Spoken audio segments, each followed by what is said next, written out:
Stepping forward, she opened her mouth as if to speak, but instead what came out was a twisted, garbled scream. Welcome to Story Battle. 2 stories, 1 victor. I write 2 short stories, and you, the audience, gets to decide which one gets another chapter written. The loser gets archived, and a new story will be introduced in the following video. Let the story battle begin.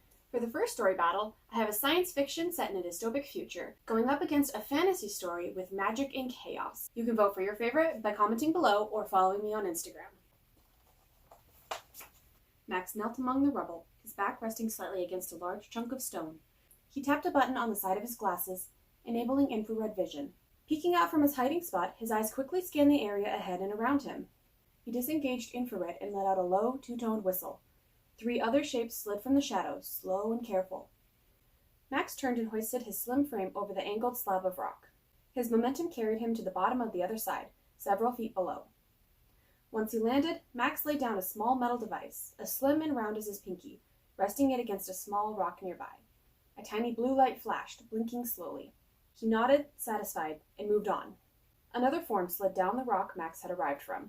Her dark hair was pulled back, mostly covered by a faded baseball cap with the letters CWH embroidered above the bill. A rifle was gripped in her tanned hands, well-muscled arms clearly used to the weight of her weapon. Her rich brown eyes were sharp and alert. "I don't think we should be here," she told Max, her voice low. She glanced at another form, barely visible in the early morning light, climbing the dusty remains of a wall for a lookout perch. "Noted," Max told her, not stopping. "Max," the girl hissed, grabbing his arm. He stopped, looking over at her. "We don't have the supplies we need if somebody gets hurt again." The again stung, but she was right. Max sighed. "I know, Ness," he said quietly, "but we have to. Everywhere else in this area has been cleared out. We can't move camp without food and medical supplies." The young woman, Ness, bit her lip. Then, seeming to have made her decision, she straightened and gave him a terse nod. Striding ahead, Ness moved to join the man, now perched at the top of the dilapidated building.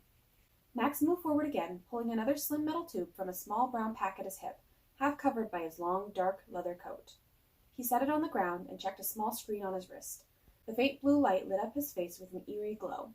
"Toya," Max called softly, glancing back. A thin girl, no older than 14, emerged from a nearby shadow where she had been waiting. Her tiny form was swallowed by an enormous stained pink hoodie. The hood was pulled very close, obscuring her features completely. "Ready?" Max asked. Toya nodded, following him silently. The two approached the dilapidated building, several faded letters spelling out WANAT. A large L and R rested on the dusty ground, broken and forgotten. "Grab what you can and get out," Max told Toya in a hushed tone. "If you get scared for any reason, get out." Toya nodded and left, picking carefully through the rubble towards a small, broken section of wall. Max watched her retreating form, anxious. There almost definitely would be supplies. The area wasn't trafficked frequently. But that was exactly the problem. Why did everyone avoid this area? This seemingly good supply source? There was something he was missing. Ness's words rang out in his head as he turned to the entrance, putting down a third device. A ping from his watch sounded just as his sensor noticed motion from where they'd arrived from. "Crap!" he hissed, pushing his glasses back onto his nose. He checked the message. One unarmed, not human. A chill went up his spine. Hungry, scared scavengers were trouble, but a non-human? Unslinging his own weapon from his back, Max crept silently back the way they'd come, every muscle tense with anticipation and adrenaline. His ears straining, listening intently, Max raised his weapon and turned the corner. The lone figure in front of him stood motionless. Not motionless like a human being holding still. There was no rise and fall of breath, no telltale tensing of muscles. Definitely not human. They faced away from Max, wearing a black coat that reached all the way to the ground. He had to make a decision, now. Did he chance talking to them? They may be another lost, in search of help and safety, as so many were these days. Or it could be a ravaged, and he would get everybody killed. But could he kill them, their back turned, unarmed? "Turn around slowly," Max commanded. "Hands up." "My appearance may frighten you," the woman spoke. But she complied, hands rising as she rotated. Well, one hand rose. A stump also lifted, remaining too covered in the sleeve to be able to see how much was actually missing. She made no move to take off the hood, her face in shadow. Unnaturally bright blue eyes stared out, the right side of her face glinting oddly. Max's blood ran cold. A bot? A bot could kill any of them, all of them, easily. Yet, if it had wanted them dead, Why would it wait? Why not attack with the element of surprise? Take off your hood, Max said firmly, his hands clammy. The bot complied. The functioning hand pulled down the dark material, revealing the remains of its face.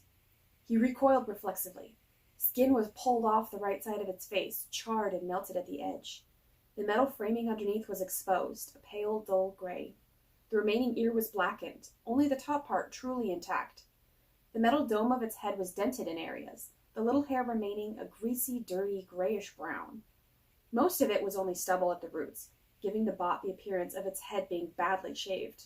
Diodes above the exposed mechanical eye flickered, red and green, casting a ghostly glow on the steel of its molded cheekbone. Those unnerving eyes never left Max. Although the sight was disturbing, Max relaxed. "You're an assistant?" Max asked, surprised. "How did you make it this long?" "I have been repaired," the pre-recorded voice informed him. It paused, then reported once again. "I mean you no harm."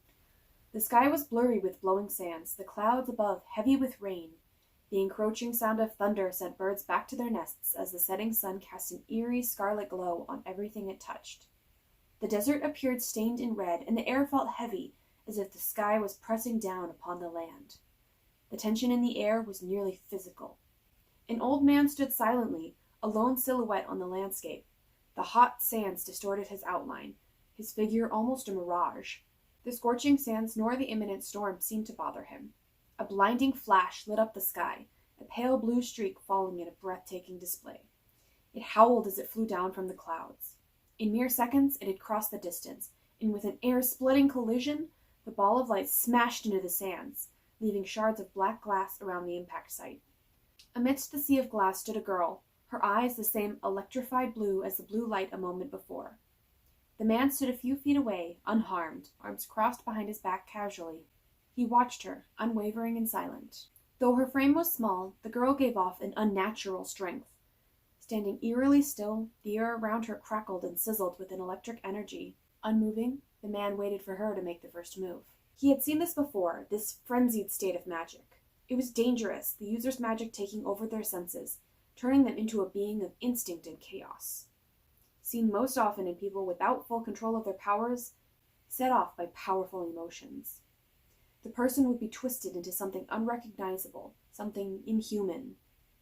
A flash of lightning streaked from the sky to the girl's feet, ear-shattering and dazzlingly bright. Stepping forward, she opened her mouth as if to speak, but instead what came out was a twisted, garbled scream. Brows furrowed in rage, the slender figure flung herself at the old man. Before she could cross the short distance, she found herself face first in the dirt, unable to breathe. All the air around her felt solid and horribly heavy. It crowded around her, pinning her down, as surely as a tsunami or avalanche would. Twitching, magic flaring in panic, she writhed and twisted. Her bones ached from the pressure, her head was spinning from lack of air. A primal fear, chilling her to the core, flooded her body. She couldn't breathe. She needed air. Was this how she was going to die? The man watched her carefully. Her whole body began to glow that same electric blue, and with a massive explosion, she burst free from his restraints, lighting up the entire desert with her snapping, angry electric streaks. The elderly man's eyes widened with surprise. Such power! It had been years since he'd seen someone with so much untapped potential. This would be a challenge. 2 enticing stories, but only one can move on. Remember, you decide, so comment below to let me know which one you liked better. Thanks for watching. Bye!